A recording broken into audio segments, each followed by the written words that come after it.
Mrs.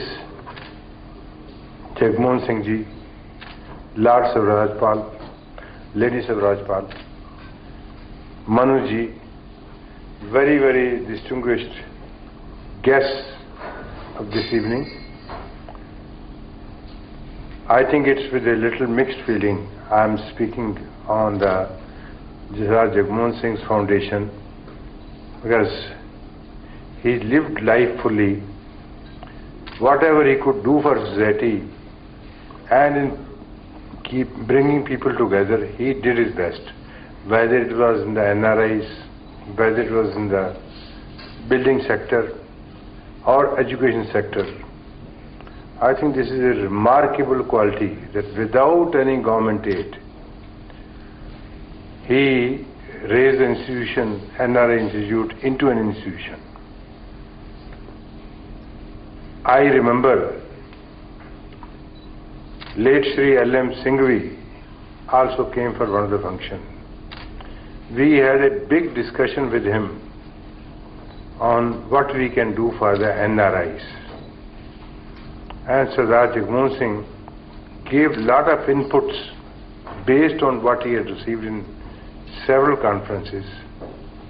The result was that now you can, at least in the majority of cases, people can have dual citizenship of India and of the country of their adoption. There are so many success stories behind him that if one were to recount all of them, even a few hours would not be sufficient. Now, it is not something he had any weapons that he could put a gun on anybody's shoulder, but by persuasion, but by sweet talk, by trying to convince others to his point of view. He sold the ideas. The ideas are the ones which move the world. At least he moved the NRI world, he brought the builders together, and in whatever way he could help anybody, he did help. But I suppose God needs good people, so he took him away at a very young age. We are very good friends, and I used to advise him, Sir Jagmohan Singh, find some time for yourself also. Because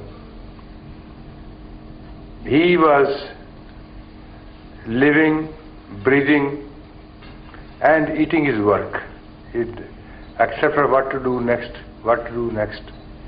He not only drove the staff, but also himself to the excesses of hard work.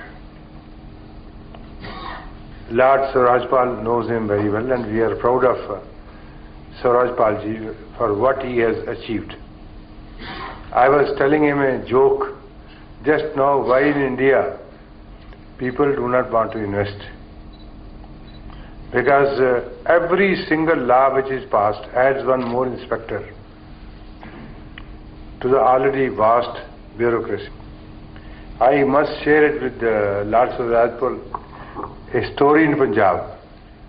I won't name the gentleman, but the big industrial houses invited me to address them. So in my usual excitement, I said, well, you people have done enough for yourself, now it is time to do something for the country.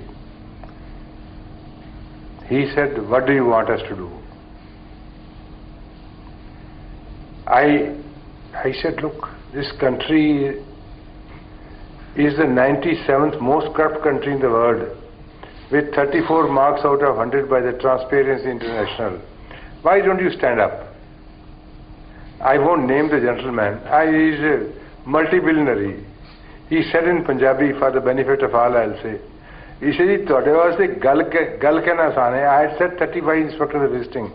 The number has gone to 65 inspectors visiting any manufacturing concern.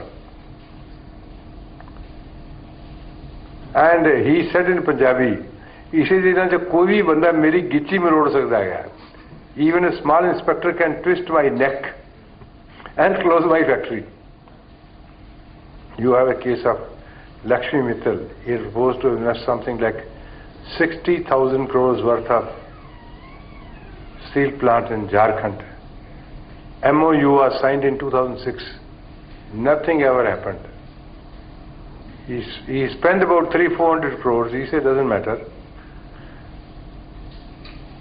And closed his shop there. Now, of course, he's a small investor in Punjab also now. Similarly was the case with the Postcos.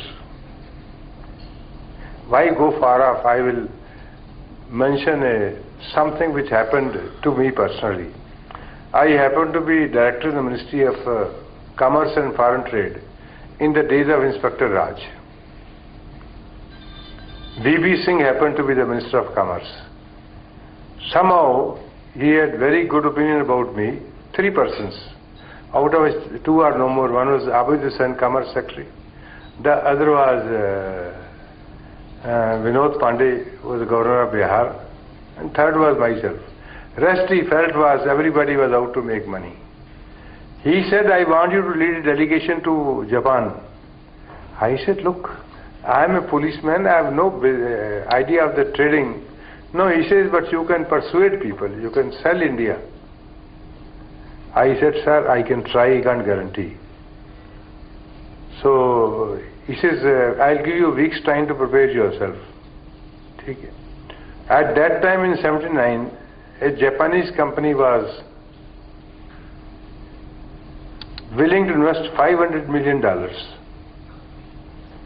So the embassy fixed a meeting. I went and met their entire board with my delegation, which had people even senior to me at that time. And I told them that you invest in India, you will get good returns. He says, we'll accept your word. Can you guarantee us all clearances in 1 year? Now, everything, I will end with a joke which I told also Lord Swarajpal, I think which is worth sharing with everybody. He said, you guarantee us. I said, no, the minister will write. He says, we are not concerned. We know how the government works at cross purposes. And if you give a commitment, I said, sir, I am very sorry, I will have to consult the minister. You want the land, you want the electricity, you want all permits. You know, there are so many things here. I did not even know that they existed here. These labor laws, if you don't display the holiday, it is an offense. If you don't display the working hour, it is an offense under the labor law. Umpteen things. I just came and told the late V.P. Singh, sir, this is what they were asking. He said, what did you say? I said, I'll have to consult you. He says, you did a wise thing. I'm not even sure that whether even Prime Minister can get all the clearances in 1 year. Somebody sent me interesting mail yesterday. I landed with telling this. You can call it a fun on our system, you can call it a story, you can call it a fiction. And Lord God, he felt India had become so bad that he must destroy it, he must be rebuilt. So he traced Noah, the original, those who are aware of the Bible will know that he had taken 2 of everything, birds, human beings, animals, and then put in the ark. For 40 days and nights, 40 nights it rained. And the bird was destroyed. Ultimately, one by one, the birds came, other with them. That's how the word multiplied. So Lord said, I traced him in India and said, look, build a ark. That's a kind of big boat. I give you 6 months. I'm going to destroy the country with these rains, floods, everything or so. So after 6 months, Lord saw him. This man was crying. Lord came to him. What happened? He says, I am very sorry, I have not been able to fulfill your promise. He says, what happened? He says, when I wanted to get the wood, I was told cutting of the trees is banned in India. When I wanted to employ my sons for building the ark, the trade unions came. And they said, no, you must employ our worker. It is against the laws. When I put the animals in the ark, I wanted to say yes, and somehow I built it in the ark. the animal activists came and they said this is a cruelty to animals. Then he said here that when human rights activists came, a couple was also there in a small space. This is a cruelty to them. Then I said here that I must build an ark. Electricity department, road department sent me notice that the ark will have to be taken, it will destroy the road, it will disrupt the railway lines, it will disrupt the electricity lines. So you must deposit the money in advance. Then the income tax enforcement department came and they saying I'm illegally trying to smuggle the birds and people out of India. So he says, Lord, I am fighting these battles. It will take me at least 10 years to get all the clearances and to build the ark you want. Then suddenly the sky cleared up, sunshine came, and so this man asked God, what happened, God? Have you changed your mind? He says, no, your government beat me to it. So I must compliment Lord Swarajpal for having been so wise to find a place where he can exercise, develop his full potential and give the benefit to the country.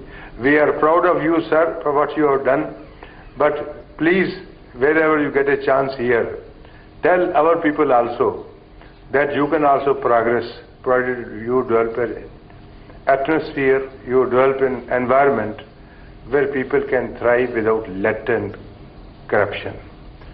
On this occasion, I'll again pay tribute to Sir Jagmohan Singh and Manu and Mrs. Jagmohan Singh for doing noble, good work in his name to keep his memory alive. God bless you all. Thank you.